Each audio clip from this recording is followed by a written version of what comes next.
കുട്ടികളുടെ മുന്നിലിട്ട് കുട്ടികളുടെ ഷോക്ക് ഇതുവരെ വിട്ടുമാറിയിട്ടില്ല.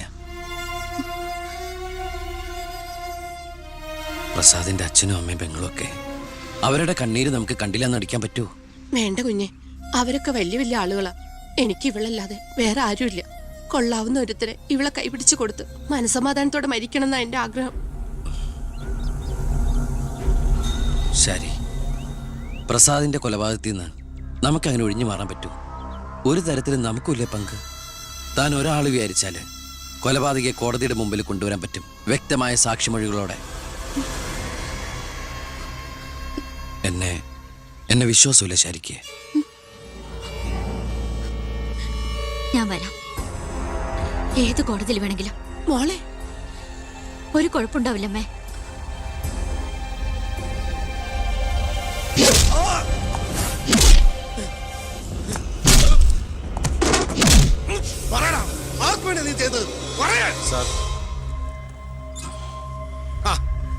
ഇവനാണ് മുഖ്യപ്രതി വെട്ടൂർ ശിവൻ. ഇതൊരു രാഷ്ട്രീയ കൊലപാതകമായി വളച്ചൊടിച്ചതിന് പിന്നിൽ ആരാണെന്ന് ഇവൻ അറിയാം. പക്ഷെ നീ കാരണം എന്റെ പെങ്ങള് പോലീസ് സ്റ്റേഷനായി പോയി. സാറിവിടെ നിൽക്കണോ? അല്ലെങ്കിൽ ഞാൻ നിന്നെ കൊണ്ട് പറയിപ്പിച്ചനെ കേട്ടോ. ഞാൻ നിൽക്കുന്നത് താൻ കാര്യാക്കണ്ട. കൊടുക്കടോ. തന്റെ പെങ്ങളെ കെട്ടായിരുന്നവനല്ലേ ഇവൻ കൊന്നത്. അപ്പൊ പിന്നെ ഞാൻ ഇടിക്കുന്നതിനേക്കാൾ പവർ തന്റെ കഴിക്കാം. നോക്കി നിൽക്കാതെ കൊടുക്കണോ.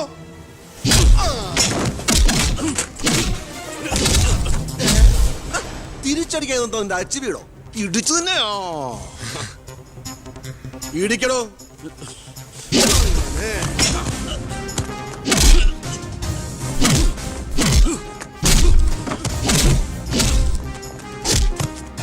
എന്താണോ നോക്കി നിൽക്കുന്നേ? ആ ട്യൂ മാറ്റിയിടാൻ പറഞ്ഞത് എത്ര ദിവസമായി? പോയി മാറ്റിട്ടോ.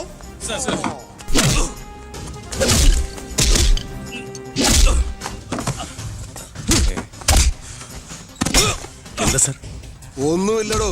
പോലീസ് സ്റ്റേഷനിൽ കൊണ്ടുവന്ന് പ്രതി ഓടി രക്ഷപ്പെടാൻ ശ്രമിച്ചു. പിടികൂടിയപ്പോ പറ്റിയ മുറിവുകളാണ് ദേഹത്തെന്ന് FIR എഴുതി ചേർത്ത്.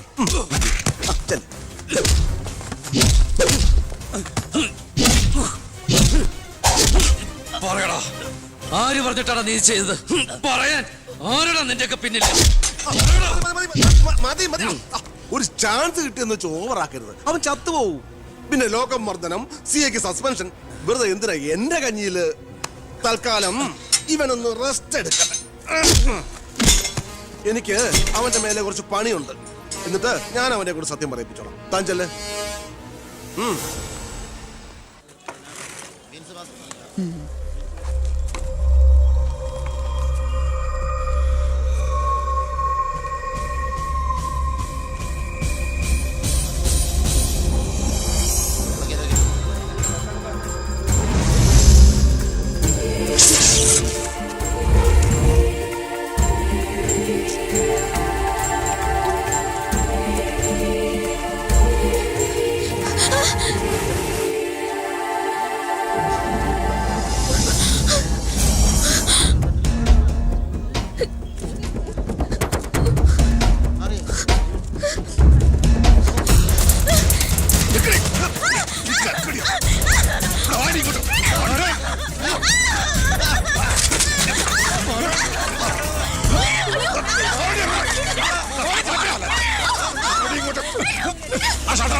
നീ എന്താ കോടതി പോണെന്നോ സാക്ഷി പറയുന്നൊക്കെ കേട്ടല്ലോ? ശരിയാണോടി? നീ കണ്ടതല്ലേ കൺമുമ്പിലൊരു പാവത്തിനെ കൊത്തി നുറുക്കിയത്? നിനക്ക് ജീവിക്കണമെന്ന് ആഗ്രഹമില്ലേ?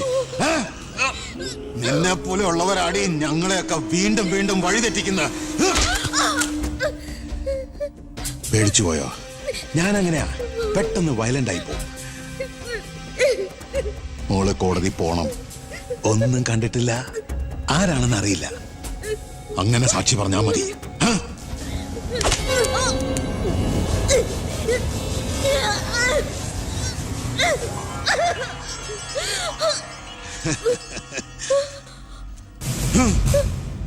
ഇനി ഇതിന്റെ പേരിൽ നമ്മൾ തമ്മിൽ കാണേണ്ടി വരരുത്.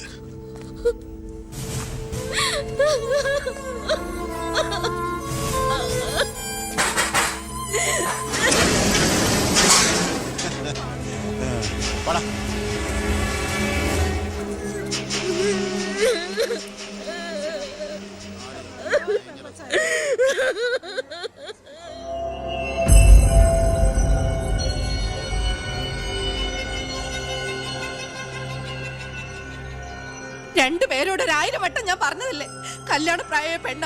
ഇനി ആരിവളെ എല്ലാം തൊലച്ചില്ലേ? അതിനിപ്പോ ഒന്നും സംഭവിച്ചില്ലല്ലോ. ആര് വിശ്വസിക്കും? ഇത്രയും പേരുടെ മുന്നിൽ വെച്ച് മറുപടി പറഞ്ഞു പറഞ്ഞു ഞാൻ മടുത്തു. എങ്ങനെ ആശ്വസിപ്പിക്കണ്ടെന്ന് എനിക്കറിയില്ല. ഈ സമയത്ത് പറയുന്നത് ശരിയാണോന്നും അറിയില്ല. ഒരു സഹതാപത്തിന്റെ പുറത്ത് ചോദിക്കുന്നതല്ല. എനിക്കിഷ്ടമാണ് അവളെ. ഞാൻ നോക്കിക്കോളാം, പൊന്നുപോലെ. രാഷ്ട്രീയ കുടുംബമല്ലേ, അവസരത്തിനൊത്ത് പലതും പറയും, നാളെ അത് മാറ്റിയും പറയും. തിരിച്ചറിവില്ലാത്ത പ്രായത്തിൽ നീ കൊടുത്ത കത്ത് മേടിച്ചു എന്ന് പറഞ്ഞ് ആട്ടി പുറത്താക്കിയതല്ലേ ഞങ്ങളെ. ഇപ്പതാ സാക്ഷി പറയാൻ കൊണ്ടുപോയി അവളുടെ ജീവിതവും നശിപ്പിച്ചു. ഇനി എന്ത് വിശ്വസിച്ചാ അവളെ നിന്റെ കൂടെ അയക്കേണ്ടത്? കൊല്ലൂല്ലെന്ന് എന്താ ഉറപ്പ്? മന്ത്രിയുടെ മോൻ എന്ന പദവിയല്ലാതെ ഇവളെ കൊണ്ടുപോയി പോറ്റാൻ നിനക്ക് വല്ല ജോലി ഉണ്ടോടാ?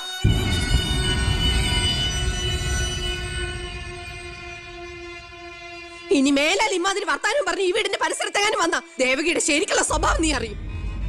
അമ്മേ, നീ ഒന്നും ഉണ്ടായിരടി. ഇറങ്ങി പോകുന്നുണ്ടോ?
നിന്നെ ഒഴിവാക്കി നിന്റെ പെങ്ങളെ എങ്ങനെ കെട്ടിക്കാൻ പറ്റുമെന്ന് ആലോചിച്ച് നിന്റെ അച്ഛനും അളിയന്മാരും കൂടി തലമുണ്ടാക്കുമ്പോഴാ ദൈവം ഇങ്ങനൊരു അവസരം എന്നെ മുന്നിൽ എത്തിച്ചെന്നത്.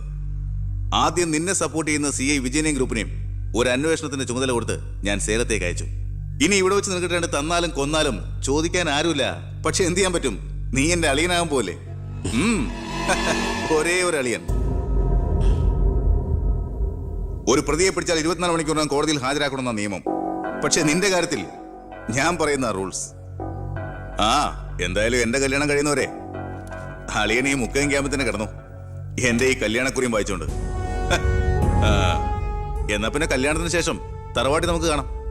വരട്ടടാ അളിയ.